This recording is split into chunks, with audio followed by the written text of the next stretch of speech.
Oke, baiklah, sebelumnya saya informasikan dulu bagi teman-teman mungkin yang baru melihat channel ini, kalau seandainya nanti channel ini tembus di 5.000 subscriber, saya akan berikan giveaway sebesar 1 juta rupiah kepada subscriber setia channel ini tentunya, dan juga teman-teman yang bermasalah sama pinjaman online. Jadi yang baru melihat channel ini, silakan teman-teman subscribe dan like-nya. Siapa tahu ini menjadi manfaat dan juga berkah untuk kita bersama-sama. Amin amin ya rabbal alamin. Baiklah, langsung saja kita kembali ke pembahasan masalah pinjaman online. Untuk hari ini banyak pertanyaan masalah pinjaman online yang besar-besar, raksasa seperti Kredipo, Aku Laku, oke, seperti Kredit Pintar, Easy Cash. Mereka selalu bertanya kepada kita, Bang, aplikasi-aplikasi raksasa ini benar nggak sih Bang bisa menarik aset kita? Benar nggak sih Bang aplikasi ini menyetorkan nama kita kepada pihak OJK supaya kita tidak berbisa hubungan lagi sama yang namanya bank-bank konvensional, oke?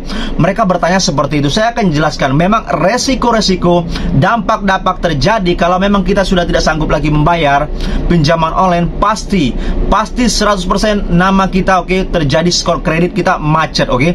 Terjadi skor kredit kita akan distorkan kepada pihak yang namanya otoritas jasa keuangan, dan nama kita tidak bisa lagi berhubungan sama yang namanya bank-bank manapun. Kalau misalnya kita mau beli mobil, beli rumah, KPR ataupun apapun itu, sekarang terganjal dengan skor kredit kita, oke. Karena mereka melihat skor kredit kita di pihak OJK, oke. Kalau teman-teman mungkin yang tahu, yang ingin mengecek, silakan cek aja di situs OJK resmi.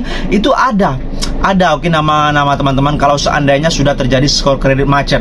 Jadi kalau seandainya teman-teman ragu untuk meminjol, belum berhubungan sama pinjol, jangan pernah berhubungan sama pinjol. Takutnya ke depannya ada yang ingin meminjam uang di bank dimanapun itu tidak bisa, oke. Jadi kalau itu sudah terjadi, sudah ada rawatan pinjol, bagaimana? Nah, kalau memang teman-teman ada rawatan pinjol, oke, kalau udah ada rawatan pinjol, belum sanggup bayar, tidak sanggup bayar, silakan negosiasi sama yang namanya pinjolnya bahwa memang belum sanggup untuk bayar, bukan niat tidak untuk membayar.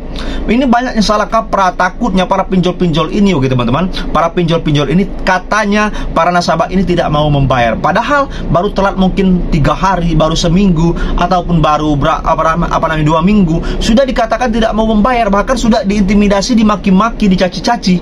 Ini nggak bisa dibuat seperti itu, oke. OJK tidak menyarankan juga, otoritas jasa keuangan tidak menyarankan bahwa pinjol menggertak ataupun mengancam, mengintimidasi para nasabah. Tidak seharusnya seperti itu.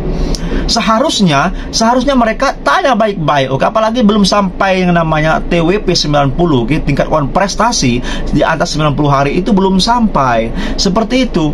Jadi kalau seandainya terjadi pengancaman ataupun WhatsApp yang tidak enak mengatakan hal-hal seperti itu, tidak usah Anda hiraukan, tidak usah Anda abaikan, oke. Bila perlu, matikan WhatsApp Anda dulu. Bukan Anda tidak mau membayar, tetapi blokir nomor-nomor yang masuk, oke. Bukan niat tidak mau membayar, tetapi kita tidak mau pusing, tidak mau terpikir terus gara-gara pinjol. Takutnya tidak fokus sama pekerjaan, tidak fokus sama bisnis Anda, tidak fokus sama jualan Anda, tidak fokus sama anak istri Anda ataupun suami Anda, anak Anda tidak terurus. Bukan tidak mau membayar. Kalau ada rezekinya nanti, bilang saja, bolehlah jawab sekali sama di WhatsAppnya bahwa Anda belum ada uang, nanti kalau ada rezeki saya akan lunaskan. Bukan tidak mau membayar, bukan sengaja tidak mau dibayar. Nanti mereka bisa paham, oke. Seperti itu. Silakan Anda mau telepon setiap hari, balas saja. Silakan Anda mau WA setiap hari, tetapi kalau saya tidak balas, jangan salahkan saya, karena saya tidak mau terganggu. Tetapi niat saya tidak mungkin tidak mau membayar, saya akan membayar, titik. Seperti itu, mungkin mereka akan memahami, oke, apa yang Anda jelaskan seperti itu. Nah, sebenarnya teman-teman semuanya, kita harus pintar-pintar. Cara kita harus pintar-pintar, cara mawas diri kita, cara mengontrol diri kita, cara, oke, menasihati pikiran kita ini biar tidak terprovokasi, tidak terbawa-bawa sama yang namanya omongan si pinjol. Karena banyak yang saya lihat teman-teman, apalagi perempuan ataupun wanita, kebanyakan terbawa yang nama omongan pinjol, bahwa mereka sudah men-tracking lokasi Anda, bahwa mereka bisa melihat isi HP Anda, bahwa mereka tahu Anda lokasinya di mana.